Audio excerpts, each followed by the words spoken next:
আসসালামু আলাইকুম। আজকে আপনাদের সাথে ফ্রুট কাস্টার্ড রেসিপি শেয়ার করব। ফ্রুট কাস্টার্ড অনেকেই অনেকভাবে তৈরি করে থাকে। আজকে আপনাদের সাথে খুবই ক্রিমি একটি ফ্রুট কাস্টার্ডের রেসিপি শেয়ার করব। সাথে থাকছে কিছু টিপস এবং ট্রিক্স যেগুলো ফলো করলে আপনি খুবই অসাধারণ স্বাদের একটি ফ্রুট কাস্টার্ডের রেসিপি অল্প উপকরণে তৈরি করে ফেলতে পারবেন এবং কোনো রকম কাস্টার্ড পাউডার ছাড়াই কিন্তু আজকের আমরা এই রেসিপিটা তৈরি করব।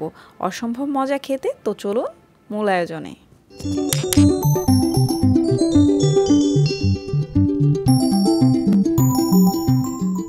রেসিপিটির জন্য প্রথমেই হাফ কাপ পানিতে 6 চা চামচ পরিমাণ কর্নফ্লাওয়ার নিয়েছি।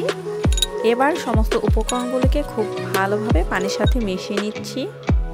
আমার আজকের রেসিপিটি ফলো করে যদি আপনারা ফ্রুট কাস্টার্ড তৈরি করেন, আশা করি অন্যরকম একটা স্বাদ পাবেন। অবশ্যই আপনাদের অনেক বেশি ভালো লাগবে রেসিপিটি। আমি এখানে হাফ লিটার দুধ নিয়েছি আর এটাকে খুব ভালোভাবে 10 থেকে 12 মিনিট জাল করে নিয়েছি। তো জাল করে নেওয়ার পর আমরা যে কর্নফ্লাওয়ারের একটা মিক্সচার তৈরি করে রেখেছিলাম সেটা এখন দিয়ে দিচ্ছি। আর সাথে সাথেই কিন্তু খুব ভালোভাবে নেড়েচেড়ে নিতে হবে যেন দুধের সাথে সমস্ত কর্নফ্লাওয়ারের উপকরণটা মিশে যায়। কর্নফ্লাওয়ার কখনোই গরম দুধে সরাসরি দিতে যাবেন না, কারণ এতে করে দলা বেঁধে যেতে পারে, তাই আলাদাভাবে পানিতে মিশিয়েই কিন্তু দিতে হবে। এ পর্যায়ে আমি 1 চিমটি পরিমাণ লবণ দিয়ে দিচ্ছি। এটা সম্পূর্ণই অপশনাল, আপনি পছন্দ না করলে না দিলেও হবে। এরপর আমি এটাকে খুব ভালোভাবে জাল করে নিয়েছি। যখন একটু থকথকে হয়ে এসেছে, মানে কিছুটা ঘন হয়ে আসার পর আমি দিয়ে দিচ্ছি কনডেন্স মিল্ক। কনডেন্স মিল্কের পরিবর্তে চিনিও ব্যবহার করতে পারেন, কিন্তু যে কোনো ডেজার্ট তৈরিতে কনডেন্স মিল্ক ব্যবহার করলে কিন্তু অনেক বেশি সুস্বাদু হয়। একটা কথা অবশ্যই মনে রাখবেন, এই ক্রিমটা ঘন হয়ে যাওয়ার পরেই কিন্তু কনডেন্স মিল্কটা ইউজ করতে হবে। এতে করে আপনাদের বুঝতে সুবিধা হবে যে এটা কতটুকু মিষ্টি প্রয়োজন।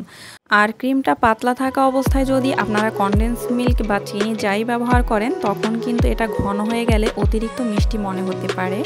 চুলার হিটকে আমি মিডিয়াম টু হাই হিটে রেখে এটাকে জাল করে নিয়েছি। তো আমার কাছে মনে হচ্ছে এটা পারফেক্ট হয়ে গেছে। আপনারা চাইলে আরেকটু ঘনও করতে পারেন, কিন্তু যেহেতু আমি একটু ক্রিমি কাস্টার্ড তৈরি করব, তাই এখন নামিয়ে নিতে হবে। তো আপনাদেরকে আবারও কনসিস্টেন্সিটা একটু দেখিয়ে দিচ্ছি।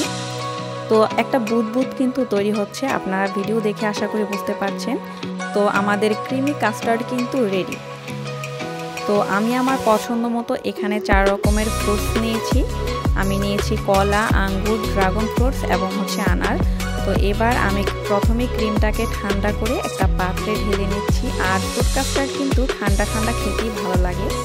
তো দিয়ে দিচ্ছি আনার, দিয়ে দিচ্ছি কলা। কলাগুলোকে আমি একটু ছোটো করে কেটে নিয়েছি, আঙ্গুরগুলোকেও ছোট ছোট করে কেটে নিয়েছি।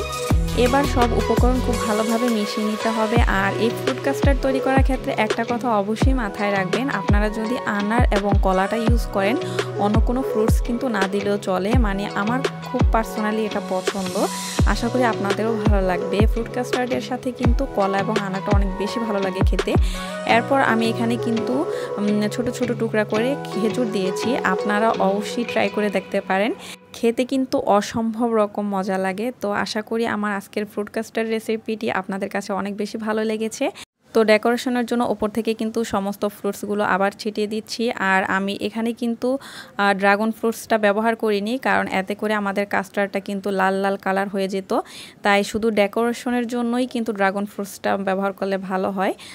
তো এই তো রেডি হয়ে গেল আমার আজকের রেসিপিটি। যদি আপনাদের কাছে ভালো লাগে, প্লিজ প্লিজ প্লিজ অবশ্যই লাইক করবেন আর কমেন্ট সেকশনে আপনার ফিডব্যাক জানাতে কিন্তু ভুলবেন না। আমি সাইমা আজকের মতো বিদায় নিচ্ছি। খোদা।